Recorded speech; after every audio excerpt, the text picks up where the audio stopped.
नमस्कार साथियों, बोलना तो पड़ेगा। Advocate Narendra Joshi YouTube channel पर आपका हार्दिक स्वागत है।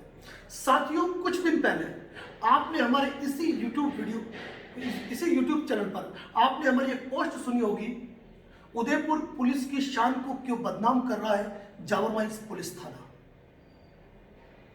इस वीडियो को काफी लोगों द्वारा देखा गया, सराहा गया। और उस वीडियो में क्या था, क्योंकि आज का मुद्दा मेरा कुछ और है, उस बात को मैं संक्षिप्त रूप से कहूंगा कि 85 लोग पीड़ित हुए। वहां पुलिस द्वारा अपराधियों के साथ मिलकर पीड़ितों के साथ राजीनामा कर लिया और एफआईआर पेश करने की तैयारी कर ली, लेकिन पीड़ितों के साथ न्याय नहीं हुआ।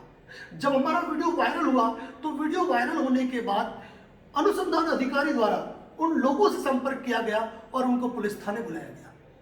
पुलिस के आला अधिकारी जो उदयपुर के हैं, वर्तमान में नए जो एसपी साहब हैं, नए जो आईजी साहब हैं, उनसे कहूंगा कि अपने थानाधिकारियों को और अनुसंधान अधिकारियों को आपको ये बताने की आवश्यकता है कि जब किसी मामले में अगर पीड़ित महिलाएं हैं तो यहाँ यह आवश्यक हो जाता है कि यदि महिलाएं आपके पुलिस थाने में आने में सक्षम नहीं है तो पुलिस अधिकारी उनके घर जाकर उनको सपोर्ट कर सकते हैं और आगे की अनुसंधान की कार्रवाई को आगे बढ़ा सकते हैं। महिलाओं के मैटर में यह आवश्यक नहीं है कि वह प्रत्येक बार थाने पर उपस्थित हो, लेकिन जावरमाइंस पुलिस थाना अभी तक उस मामले को दबाए बैठा है जिस बारे में हमने आवाज उठाई है।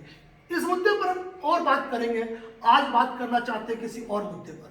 इसी प्रकार का एक मुद्दा कोटड़ा पुलिस थाने से संबंधित है, जहां ग्रामीणों के बैंक खाते से इल्लीगल रूप से राशि निकल जाती है और खुले रूप से प्रमाणित हो रहा है कि वो फ्रॉड किसने किया है, लेकिन 1.5 साल से उस फाइल पे धूल जमी हुई है। यानी कि कोटड़ा पुलिस थानाधिकारी भी आज की तारीख में उस फाइल पर कोई कार्रवाई नहीं कर पाए। ऐसे अनेकों मुद्दे हैं जो हम आपके सामने लाएंगे, लेकिन आज हम बात करने जा रहे हैं कुछ और में यह है कि हाल ही में अभी जस्ट कल के अखबार में था कि ऑनलाइन सुरक्षा के संदर्भ में पुलिस ने एक मिशन चालू किया है 2021 के अंदर कि ऑनलाइन फ्रॉड जो भी होते हैं या जो भी साइबर फ्रॉड होते हैं उसके अंदर हम बहुत ही एक्टिविटी के साथ काम करेंगे और पीड़ितों को जल्द से जल्द राहत मिले ऐसी कोशिश करेंगे। और ये कभी कुछ पुरानी नहीं, कल परसों की न्यूज़ है राजस्थान पत्रिका से संबंधित। अब इस न्यूज़ को प्रकाशन किया गया और उसमें बड़े बड़े दावे किए गए कि हम इस तरीके से काम करेंगे। वहीं पर मैं कहूंगा कि हमारे घंटागढ़ थाने के एक पुलिस कांस्टेबल है जिनका नाम है सोहन सिंह। अखबार में राजस्थान पत्रिका के घंटागढ़ थाने के नाम पर दर्ज हुई सफलता। पुलिस कांस्टेबल जैसे पद पे रहते हुए इन्होंने जब भी कोई ऑनलाइन फ्रॉड हुआ और उसकी शिकायत आने पर इन्होंने बड़ी एक्टिविटी के साथ काम करके इन्होंने लोगों के साथ जो फ्रॉड हुआ उस राशि को रिकवर करके उन्होंने लोगों को दिलाया है।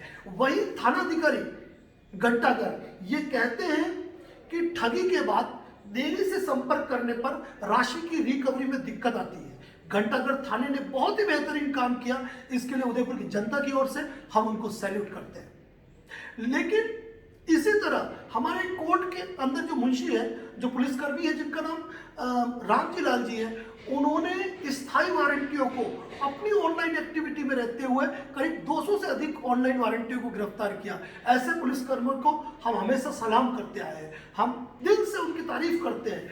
लेकिन कभी कभी कुछ ऐसी चीजें हो जाती है जहां पर हमको कहना पड़ता है कि बोलना तो पड़ेगा, बात चाहे पुलिस के खिलाफ भी क्यों ना हो। कल अखबार में मिशन 2021 में ऑनलाइन और साइबर फ्रॉड के मैटर में बड़ा ही अच्छा प्यारा स्टेटमेंट आया, लेकिन वहीं देखा जाता है कि यदि किसी व्यक्ति के साथ कोई फ्रॉड होता है, चाहे वो फ्रॉड ऑनलाइन हो या ऑफलाइन हो, इस संदर्भ में जब भी कोई व्यक्ति पुलिस स्टेशन जाता है और अपनी रिपोर्ट देता है तो वहां मौजूद थानाधिकारी का परम दायित्व बनता है कि वह उस एफआईआर को तुरंत दर्ज करे। सुप्रीम कोर्ट ने इस मामले में स्पष्ट इंस्ट्रक्शन दे रखे हैं, लेकिन अपनी फाइल की पेंडेंसी न बढ़े, अनुसंधान न करना पड़े, मामले अधिक नहीं बढ़े, एनसीआरबी की रिपोर्ट्स कम हो, इसके लिए पुलिस द्वारा मैक्सिमम से मैक्सिमम एफआईआर दर्ज करने के अंदर आनाकानी की जाती है।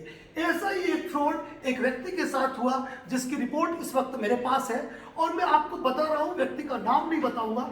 उस व्यक्ति के बैंक खाते से 1/12/2020 को उसके खाते से एक बड़ी राशि उड़ जाती है और ऑनलाइन फ्रॉड उसके साथ हो जाता है। उसके खाते से राशि किसी शॉपिंग मॉल को चली जाती है, किसी online site e commerce company से परचेजिंग की जाती है और उस व्यक्ति के खाते से इतनी बड़ी राशि चली जाती है। ऐसी अवस्था में व्यक्ति तुरंत अपनी बैंकिंग सेवाओं को स्टॉप लगाता है और वह जाता है बैंक जाता है तो उसे कहा जाता है कि सबसे पहले नजदीकी थाने में जाकर एफआईआर दर्ज कराए। वह व्यक्ति गया प्रतापनगर पुलिस थाने के अंदर और प्रतापनगर पुलिस थाने के अंदर जाकर उन्होंने 3/12/2020 को एक लिखित रिपोर्ट दी। लिखित रिपोर्ट को रख दिया जाता है लेकिन एफआईआर दर्ज नहीं की जाती है। व्यक्ति उस रिपोर्ट को लेकर जाता है बैंक के अंदर और बैंक से ही कहता है कि मैंने एफआईआर दर्ज करा दी, क्योंकि लोगों को नहीं मालूम होता है कि एफआईआर क्या होता है। तो बैंक वाले कहते हैं ये तो परिवार की कॉपी है, आप तो एफआईआर लाओ ताकि अब आगे की कार्रवाई कर पाए। करीब 8 से 10 चक्कर काट लेता है पीड़ित, लेकिन उसकी एफआईआर दर्ज नहीं की जाती है। और व्यक्ति इस संदर्भ में 24/12/2020 यानी कि घटना होने के 23 दिन बाद मजबूरी में जाता है जिला पुलिस अधीक्षक के कार्यालय और जिला पुलिस अधीक्षक को रिपोर्ट देता है कि मेरे साथ ये फ्रॉड हो गया और मैं प्रतापनगर पुलिस थाने में गया और वहां पे ये रिपोर्ट दी है, लेकिन उन्होंने एफआईआर दर्ज नहीं की है। श्रीमान एसपी साहब भी इस मैटर में ऑर्डर करते हैं और फाइल भेज देते हैं प्रतापनगर पुलिस थाने, लेकिन प्रतापनगर पुलिस थाने के कान पे जू नहीं रेंगती है और फिर भी उसकी एफआईआर दर्ज नहीं की जाती है। इस पर व्यक्ति वापस जाता है 6 जनवरी 2021 को और जिला पुलिस अधीक्षक को एक और रिपोर्ट देता है और कहता है मुझे एफआईआर कॉपी की आवश्यकता है ताकि मैं आगामी स्टेप पे आगे जा सकूं और बैंक को उसकी रिपोर्ट दे सकूं। लेकिन देखिए कि 6 जनवरी 2021 को भी रिपोर्ट देने के बाद पुलिस थाना प्रतापनगर द्वारा ऐसे मामले के अंदर आज तक एफआईआर दर्ज नहीं की गई है। सोचने की बात होती है कि पुलिस कर्मियों का ऐसा नाकारा रवैया, सोचने की बात होती है कि मैं आपको बता देना चाहता हूं कि आईटी एक्ट के अंतर्गत, सूचना एवं प्रौद्योगिकी अधिनियम के अंतर्गत ये एक बहुत बड़ा अपराध है और आने वाले टाइम में घर में घुसकर या बैंक में घुसकर चोरियां नहीं होने वाली है। आने वाले टाइम में जितने भी अपराध होने वाले हैं वह सभी अपराध सूचना एवं प्रौद्योगिकी तकनीक से जुड़े हुए यानी कि ऑनलाइन फ्रॉड होंगे। और ऐसे मैटर में यदि पुलिस को ये समझ में नहीं आता है कि जब कोई व्यक्ति पीड़ित होता है तो उसकी एफआईआर को तुरंत दर्ज करना चाहिए।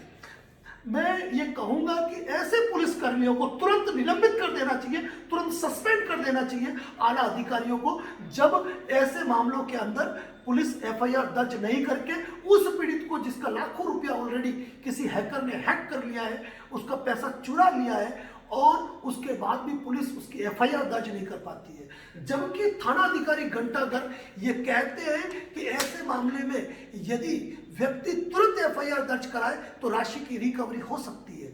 क्यों नहीं होगी रिकवरी? अगर वो तुरंत 3 दिसंबर को ही एफआईआर दर्ज कर लेते, उस व्यक्ति के बैंक अकाउंट को होल्ड कर दिया जाता और इस संदर्भ पे कहां कहां उसके ट्रांजैक्शंस हुए थे उन चीजों को कवर कर दिया जाता तो इस व्यक्ति की राशि की रिकवरी हो जाती। तो ऐसे मामलों में जिम्मेदार, कुल मिलाकर मैं ये कहूंगा, ऐसे पुलिस कर्मियों के खिलाफ पुलिस के आला अधिकारियों को तुरंत एक्शन लेना चाहिए और उन्हें निलंबित करना चाहिए कि आखिर वो रिपोर्ट उन्होंने किस अधिकारी को दी और उस अधिकारी ने उस पर क्या स्टेप लिया।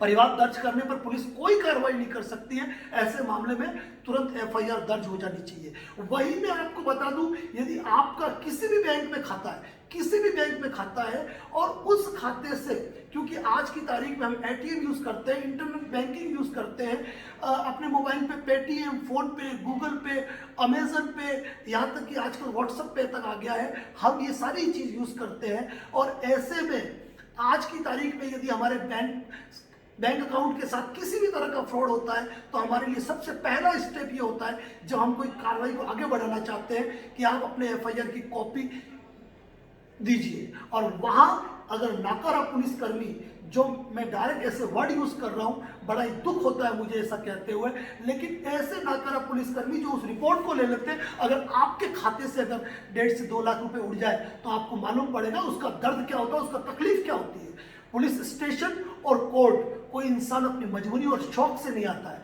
आपके वहां की सीढ़ियां इंसान तभी चढ़ता है जब वो पीड़ित होता है, लेकिन आपको उस चीज का इल्म नहीं है। पब्लिक सर्वेंट है आप, आपकी ड्यूटी बनती है कि आप पब्लिक को पूरी सेवाएं दें। और ऐसे मामले में मैं कहूंगा कि जनहित में प्रत्येक व्यक्ति को अपनी आवाज उठानी चाहिए। और यदि आप हमारे साथ हैं और इस वीडियो को देख रहे हैं तो वीडियो को शेयर करें। और ऐसा किसी भी इंसान के साथ हो रहा है जहां पुलिसकर्मी किसी पीड़ित को न्याय नहीं दे पा रहे हैं, उसकी बात नहीं सुन रहे हैं, उसको दरकिनार कर रहे हैं, यहां तक कि रिश्वत और गलत डिमांड कर रहे हैं, आप अपनी शिकायत हमारे पास लाइए, हम उसे पब्लिक में साझा करेंगे और कोशिश करेंगे आपके लिए कि एक जनहित में इस प्रकार से दबाव बने कि कोई पुलिसकर्मी किसी पीड़ित और मजलूम की आवाज को दबा न सके। खैर, इस मैटर के अंदर मैं यही कहूंगा कि यदि पुलिस वाले तुरंत एफआईआर दर्ज करते तो उस व्यक्ति की राशि रिकवर हो जाती। इस मैटर में एफआईआर आएगी, अगर जिला पुलिस अधीक्षक को रिपोर्ट देने के बाद भी नहीं आई है तो वो कोर्ट से आएगी, लेकिन वो जब तक आएगी तब तक उस राशि की रिकवरी करना मुश्किल हो जाएगा। ऐसे मामले में बड़े अधिकारियों को चाहिए कि उस व्यक्ति की सैलरी से, उस व्यक्ति की सैलरी से जिसने इनको इग्नोर किया है, उनकी सैलरी से इन राशियों की कटौती की जाए और ऐसे पुलिसकर्मियों को निलंबित किया जाए। क्योंकि जब कोई पीड़ित आपके पास आता है तो आपका सबसे पहला दायित्व बनता है कि आप उसकी एफआईआर दर्ज करें। और सबसे बड़ी बात मैं आपसे एक और कहना चाहूंगा, यदि आपका किसी भी बैंक में खाता है और किसी भी तरह का यदि आपके साथ ऑनलाइन फ्रॉड होता है, हैकर्स आपके बैंक खाते से राशि निकाल देते हैं, तो ऐसे कंडीशन में यदि लापरवाही ग्राहक की नहीं है, आपकी नहीं है, ये बात मैं कह रहा हूं बैंक के मैटर में, वहां आप उस बैंक के उपभोक्ता होते हैं। और आपको बताना चाहता हूं मैं, राष्ट्रीय उपभोक्ता का एक ऐसा आदेश, ये हमारे फेसबुक पेज पर भी है, इसे आप देख सकते हैं, जिसमें राष्ट्रीय उपभोक्ता आयोग ने फैसला दिया था कि हैकर्स किसी के बैंक खाते से रुपए गायब कर दे तो बैंक जिम्मेदार होगा, ग्राहक नहीं। यहां पर बैंक की ड्यूटी बनती है कि वो अपने सिस्टम को इतना मजबूत करे, इस तरीके से उसको तैयार करे कि किसी बैंक के ग्राहक के साथ कोई फ्रॉड नहीं हो।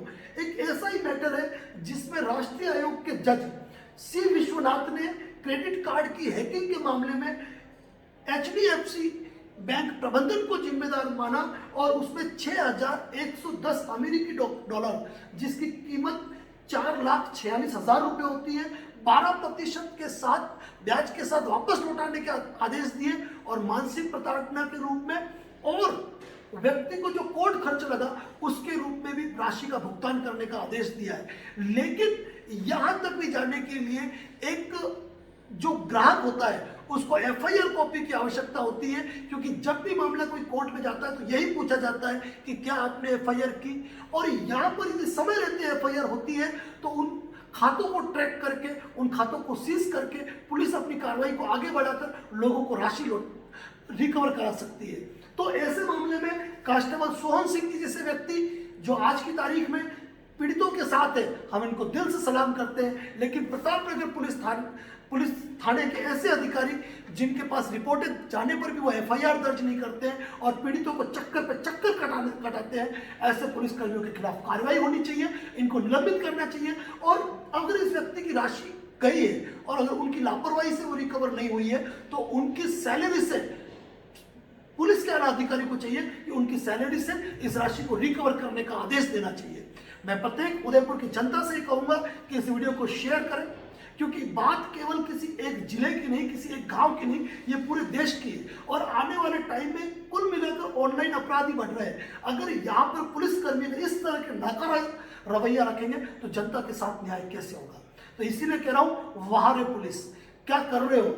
हमारे उदयपुर की पुलिस की शान अपने आप में बहुत ही बेहतरीन है। यहाँ ऐसे ऐसे पुलिसकर्मी हैं जिन्होंने कुल मिलाकर मैं ये कहूँगा उदयपुर के नाम को रोशन किया है, जिसमें हनुमान सिंह जी जिन्होंने कोरोना काल के दौरान उदयपुर में एक समाज सेवक के रूप में उभरे।